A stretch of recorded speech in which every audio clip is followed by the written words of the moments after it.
अशोक खराचे नवनवे कारनामे समोर येत असताना शिर्डीतल्या एका सामान्य शेतकऱ्याची कोट्यवधीची जमीन या भोंदूबाबानं बळकावली। पंचतारांकित हॉटेल शेजारी असणारी 4 एकर जमीन गहाण ठेवण्याच्या नावाखाली थेट आपल्या नावावरच करून घेतल्याचं समोर आलेलं आहे। या अशोक खरातसह त्याची बायको आणि इतर तिघांवर या शिर्डी पोलीस ठाण्यामध्ये सावकारकी आणि फसवणूक प्रकरणामध्ये गुन्हा दाखल करण्यात आलेला आहे। हाच तो शेतकरी ज्याची जागा बळकावली आणि स्वतःच्या नावावर करून घेतली। शिर्डीतील एका सामान्य शेतकऱ्याची मोठी आर्थिक लुबाडणूक केल्याचा जो प्रकार आहे तो समोर आलाय आणि या भोंदूबाबा जो आहे अशोक खरात यानं या शेतकऱ्याची कोट्यवधीची जमीन अगदी कवडीमोल भावामध्ये स्वतःच्या नावावर करून घेतली। खरं तर मोठी फसवणूक त्याची झाली आहे आणि हे कुटुंब जर त्याला जर 4-5-6 कोटी रुपये जर दिले असं जर म्हटलं जात असेल तर मी आता त्या कुटुंबाच्या घरी आहे। आपण जर बघितलं तर हे अगदी साधारण घर आहे, पत्र्याच्या घरामध्ये हे राहतात आणि काही वर्षांपूर्वी अशोक खरातकडनं या शेतकऱ्यानं या कुटुंबानं 3 कोटी रुपये घेतले होते आणि त्याचं व्याज खरं तर व्याजाने सावकारकीचा धंदा हा भोंदू चालवत होता आणि लाखो रुपयाचं व्याज उकळण्यासाठी थेट ती जी जमीन आहे जी कोट्यवधी रुपयाची आहे पंचतारांकित हॉटेलच्या शेजारी असणारी जमीन थेट नावावर करून घेतली। त्याच्या बायकोचं देखील त्याच्यात नाव आहे। खरं तर गुन्हा दाखल झालेला आहे। हा तो परिवार आहे, ही आजी आहे, ही रावसाहेब गोंदकरांची मुलगी आहे, पत्नी आहे आणि सगळा हा जो परिवार आहे अगदी सामान्य परिस्थितीमध्ये इथे राहतात आणि हतबल झालेल्या या शेवटी या कुटुंबानं पोलिसांमध्ये आता धाव घेतली आणि कुठेतरी न्याय मिळावा अशी त्यांची मागणी आहे। नेमकं काय घडलं होतं रावसाहेब? कसं तुमची फसवणूक झाली? तुम्ही काय पैसे घेतले होते का त्या खरातकडून? हो, आम्ही घेतले होते. त्यांनी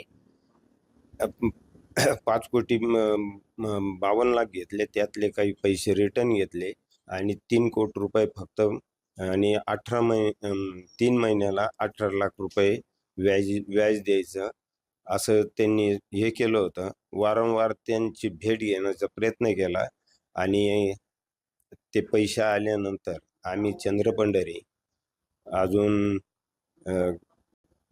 काही किरण सोनवणेंनी घेतले आणि त्यातून आम्ही त्यातले काही पैसे आम्ही उपलब्ध करून त्यांचे पैसे भरायचा प्रयत्न केला। त्या नाशिकला ऑफिसला जाऊन आलो। त्यांनी सांगितलं का आम्ही बाहेर आहे, आल्यानंतर बघू।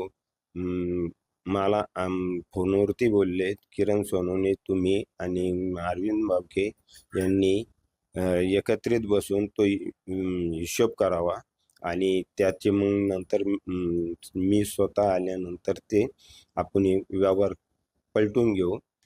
त्यांनी डायरेक्ट साठी खताऐवजी डायरेक्ट खरेदी खत करून घेतलं आणि त्यानंतर आम्ही त्या रिटर्नचं EMI सुद्धा करून ठेवलेलं आहे। म्हणजे तुम्ही जमीन ती खरेदी दिलेली नव्हती, गहाण दिली होती? गहाण दिलेली होती व्याजापोटी। ते म्हणे का मी साठी खत किंवा याच्यावरती पैसे देणार नाही, मी खरेदी खत करणार, तुमची जमीन तुम्हाला मी परत देऊन टाकणार असं ते बोलले। पण तुमची जमीन काय त्यांनी परत दिली नाही। ते कुटुंब खरं तर 3 कोटी रुपयाचे कोट्यवधी रुपये याचे व्याज झालेलं होतं आणि त्या ताई सुद्धा आपल्यासोबत आहे। वहिनी मग आता यांनी एवढे पैसे आणले होते मग गेले कुठं तुमच्या घरात? तर काही दिसेना, अजून आहे तसंच दिसतंय। नाही, पैसे आले असते तर काहीतरी झालंच असतं ना। फसवल्यामुळे पैसेच नाही आले ना आमच्या घरामध्ये आणि यांची खूप मोठी फसवणूक झालेली। म्हणजे 2 वर्ष जर ठेवलं म्हणून आम्हाला परत द्यायचे त्या भाऊ आम्ही आता आहे काय नाही काय त्यात आम्हाला काही माहित नव्हतं। यांनी कधी काही सांगितलं नाही। नुसती ठेवलेली भाऊ ते आज पण तसेच म्हणतात आम्ही आज ठेवलेली आहे, मला परत मिळवायची। पण आता काय तुमची अपेक्षा, काय झालं पाहिजे? आता त्याच्यात आम्हाला एकच अपेक्षा आहे का आमची जमीन आम्हाला मिळावी। या कुटुंबाला देखील न्याय मिळणं गरजेचं आहे। गुन्हा दाखल झालेला आहे 5 जणांवरती, 2 जणांना अटक देखील आहे। आता पोलीस काय यामध्ये कारवाई करतात हे पाहणं महत्त्वाचं ठरणार आहे। हरीश दिमोटे, न्यूज 18 मराठी, शिर्डी, अहिल्यानगर।